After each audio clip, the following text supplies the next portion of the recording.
This week on the Bioneers, Revolution from the Heart of Nature. The hour is striking so close above us. I feel it now, the power in us to grasp and give shape to our world. I'm Neil Harvey. Please join us this week for a dive into deep ecology with Joanna Macy on the Bioneers.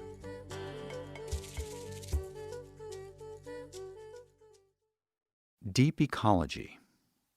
In 1973, the Norwegian philosopher Arne Næss coined that term and launched a global movement.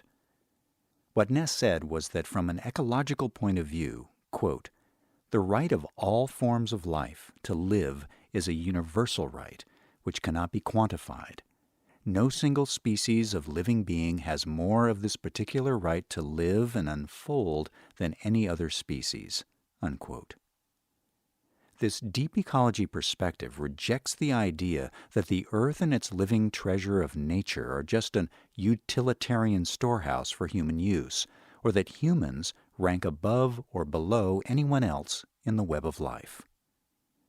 Deep ecology extends an inalienable role and right to life to all beings, to all of nature.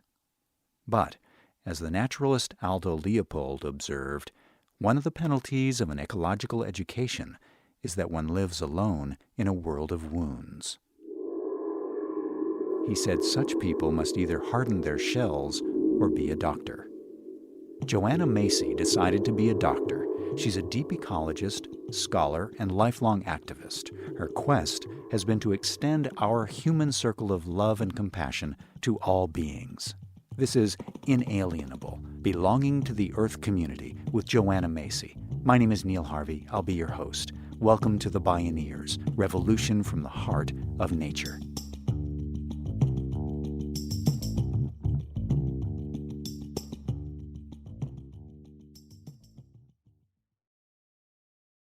Carl Jung believed that at the core of each life is a question that life, that person, must pursue, and is fortunate if he or she discovers it. Well, I know what the question was, and I became aware of it in my mid-40s, but it probably started with my birth. And I'm glad for this moment with you to be able to share it. The question was how to be fully present to my world, present enough to enjoy it and be useful, while at the same time knowing that my species, we human species, are progressively destroying this world. Wow. That splits you right down the middle and puts you back together again, over and over again. It has asked me to keep my eyes and heart open to what I see happening, to unblock the feedback loops and help others do it too, to speak the truth. In her over 84 years, Joanna Macy has demonstrated by her actions and her being that healing the world and healing your heart and soul have to go hand in hand. She dissolves the false dichotomies between outer and inner, mind and heart, outrage and compassion, despair and ecstasy, humanity and nature. Her intellectual achievements as a scholar, systems theorist, and eco-philosopher are formidable. She wrote classic books, including Thinking Like a Mountain and World as Lover, World as Self. She's a renowned and influential Buddhist teacher, yet she embraces the wisdom of all spiritual traditions. Her worldview is expansive, enfolding other life forms and past and future generations into all our human decisions. She began a Bioneers Conference talk with a quote from poet Rainer Maria Rilke. I've been circling around God, that primordial tower. I've been circling for thousands of years, and I still don't know. Am I a falcon, a storm, or a great song? Same for you. That's same for you.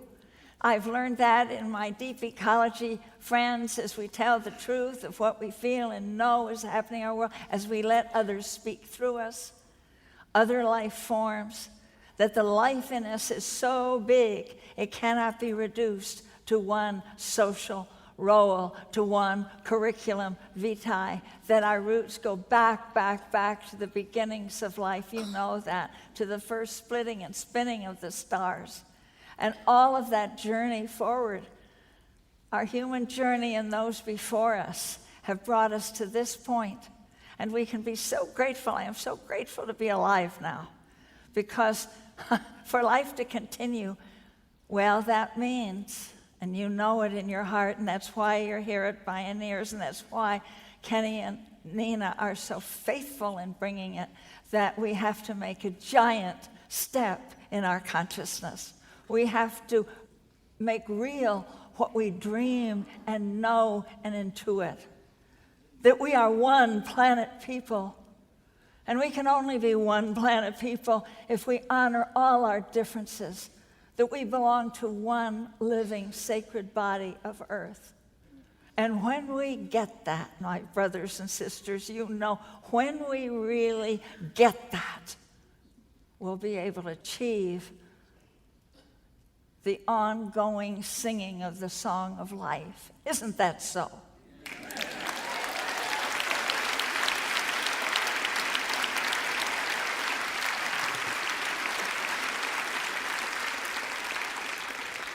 And there have been other times that question leads me into places that are so painful. And again then, I am grateful for Rilke, Rainer Maria Rilke, who said toward the end of his life, in a sonnet to Orpheus, the last one, he said, "Quiet friend who has come so far, feel how your breathing makes more space around you." And then he says, "Let this darkness be a bell tower, and you the bell. And as you ring, what batters you becomes your strength." Oh, get that.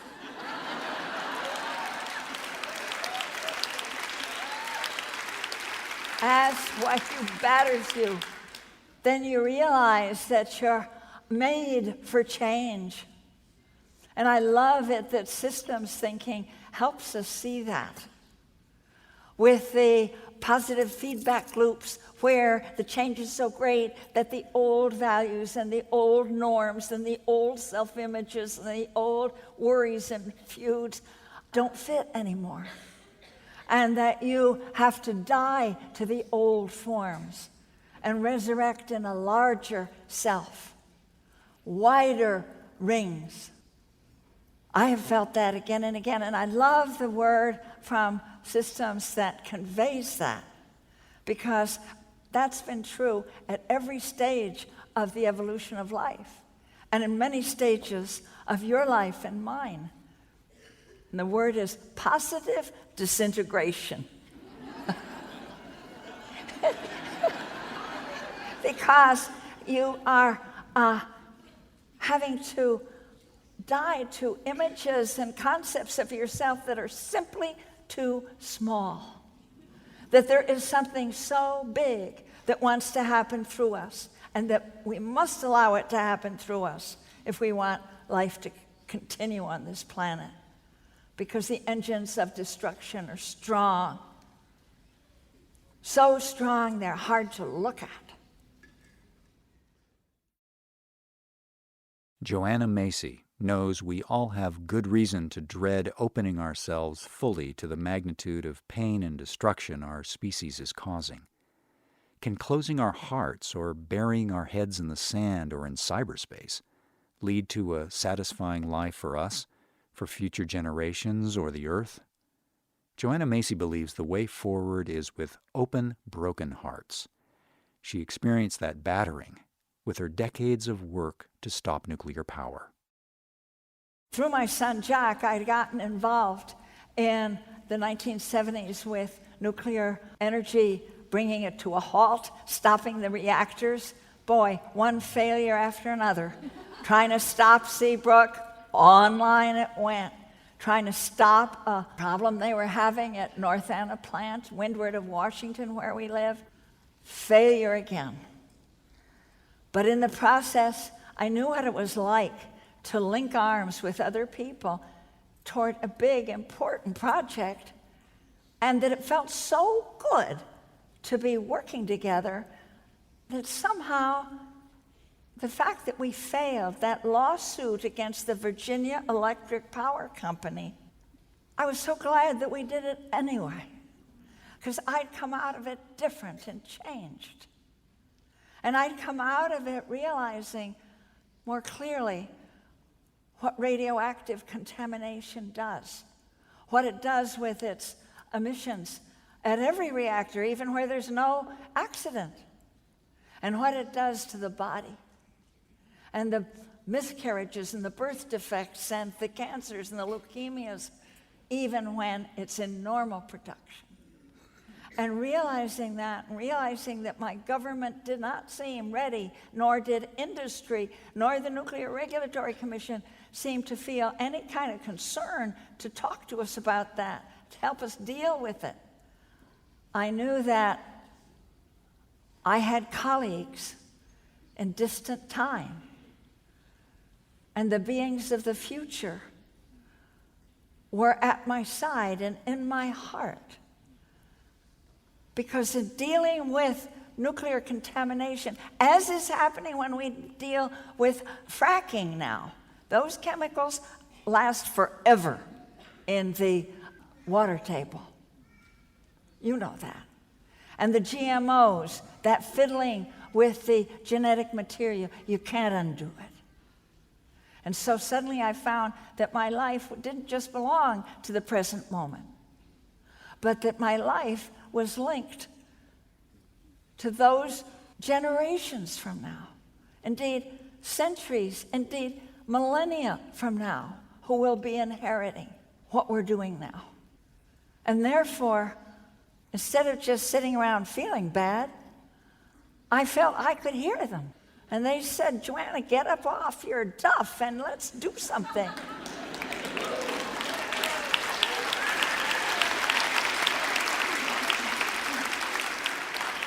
Joanna Macy helps others get off their duffs with her workshops called The Work That Reconnects.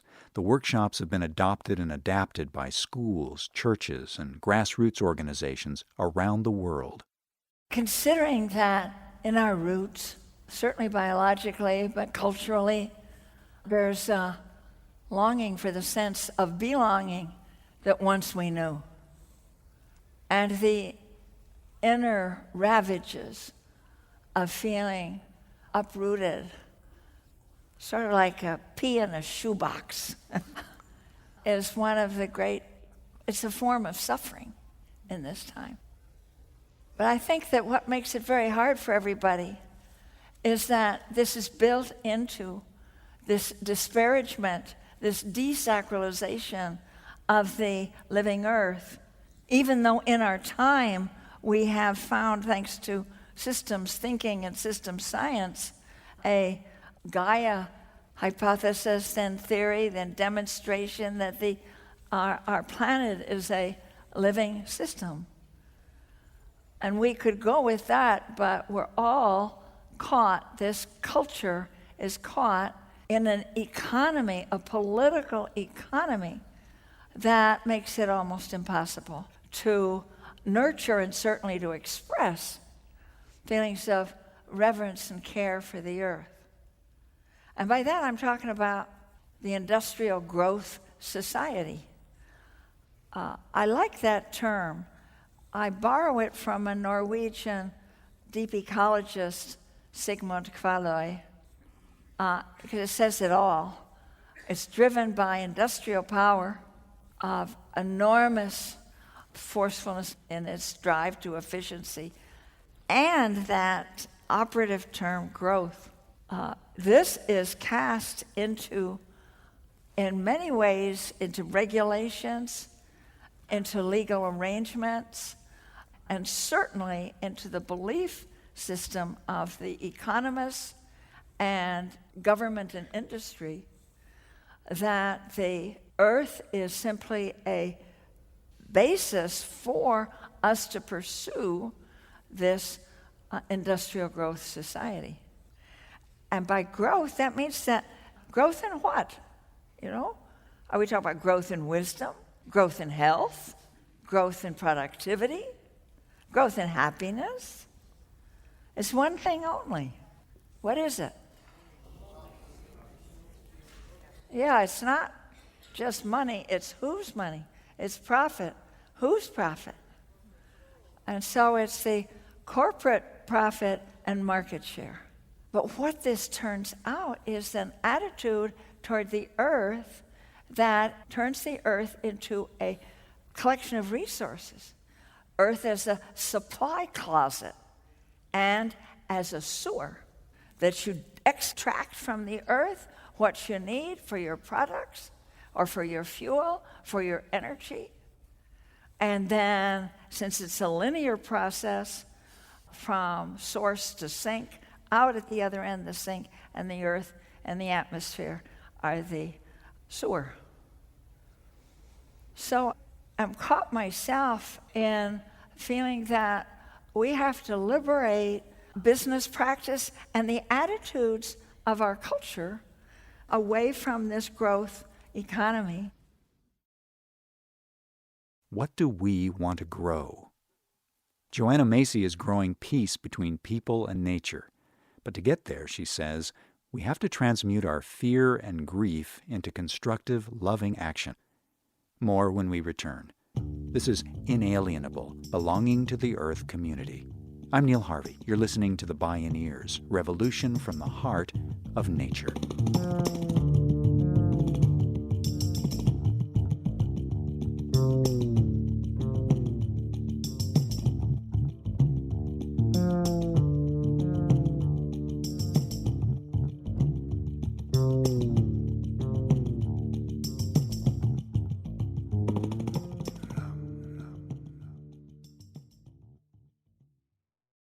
To explore all available Bioneers radio shows, video programming, and more from Joanna Macy, please visit bioneers.org. It's impossible to hold an open heart amid the wholesale destruction in today's world and not have your heart break, or just become numb. Joanna Macy believes that when we encounter our grief, we need to go straight into it. One of the ways that I have found like a doorway to my belonging to the earth, despite all the conditioning, despite all the speed and distractedness of contemporary life in the industrial growth society, there is what I have found both in myself and in the work I do with groups of people in connecting with the earth. We call it the work that reconnects, is to discover what a function, what magic happens when we dare to get in touch with our grief. We usually cover it over. We're usually in too much of a hurry. When we do pay attention to it, we often buy into the mainstream thinking that this is reduced to some problem at the personal ego, some neurotic tendency, some dysfunction, some expression of personal neurotic or craziness, but to instead to welcome it and give it expression and not be afraid of it, to not be afraid of what comes up in us when we look at a clear cut, when we look at a river that has been dammed and dried out, when we look at fish kills swamped up, us floating up on us covering at the shore from toxicity in the water, to get in touch with that grief. When the Buddhist teacher Thich Nhat Hanh was asked, "What do we most need to do for the sake of the earth?" Joanna Macy was moved by his response.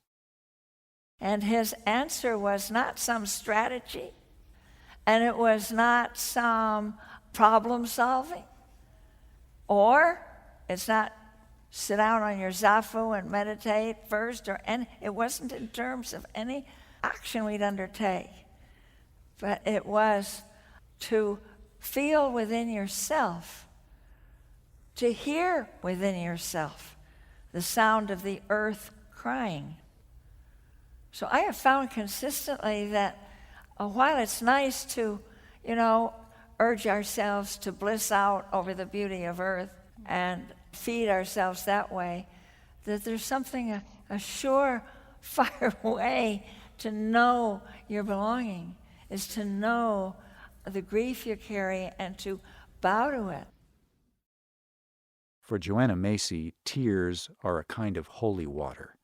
They bless our pain and connect our hearts with the sound of the earth crying. They can transform our grief into action. When things get to feeling too awful, too terrifying, too grievous, I wake up to the fact that I can be glad I'm here.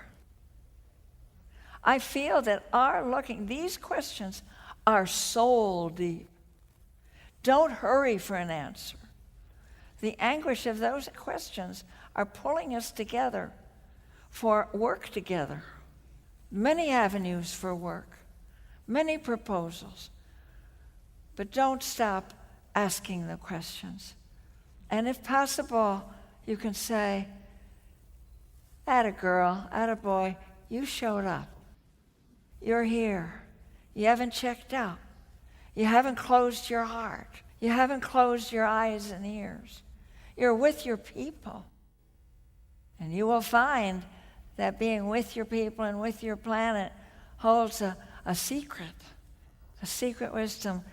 I was reading from Rilke's poetry, but in that very sonnet where he says, let what batters you become your strength. Let this darkness be a bell tower, and you the bell.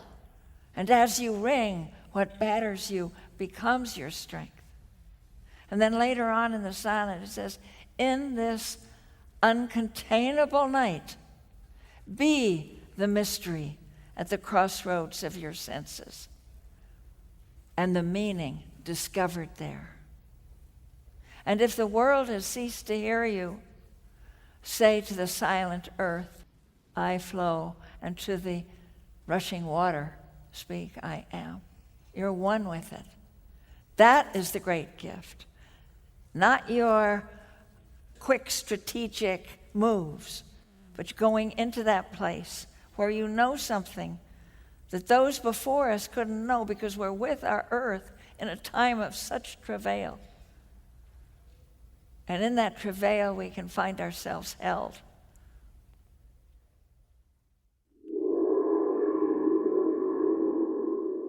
What batters us becomes our strength.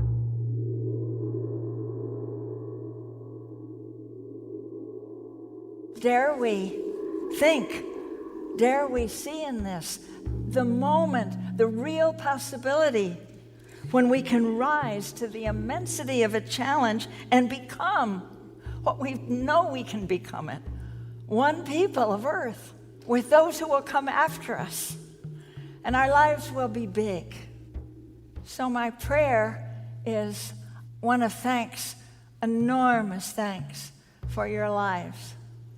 Thanks for all the new ways you walk and open your hearts, and that we seize this moment. And so I end with this, honeys, you just wait. All will come again into its strength. The fields undivided, the waters undammed, the trees towering, and the walls built low. And in the valleys, people as strong and varied as the land. Shall we let that happen?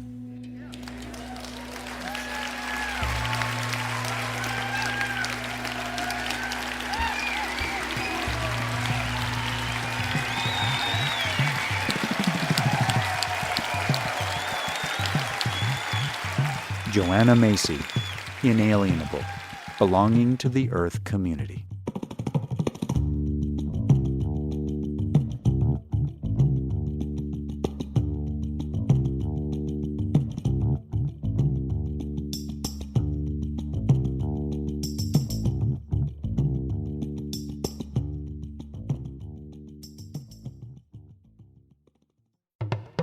You can explore more Bioneers radio shows and video programming online at Bioneers.org.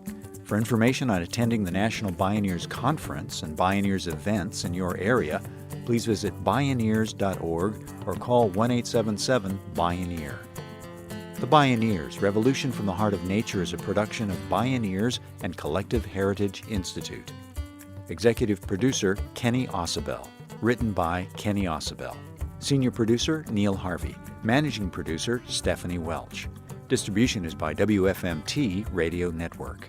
Our theme music is taken from the album Journey Between by Baka Beyond and used by permission of Hannibal Records or Rykodisc label.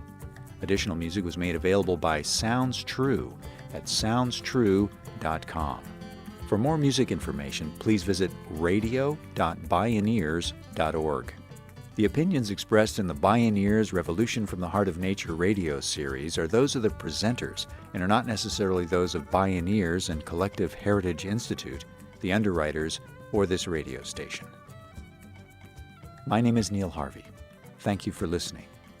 I invite you to join the Bioneers in inspiring a shift to live on Earth in ways that honor the web of life, each other, and future generations.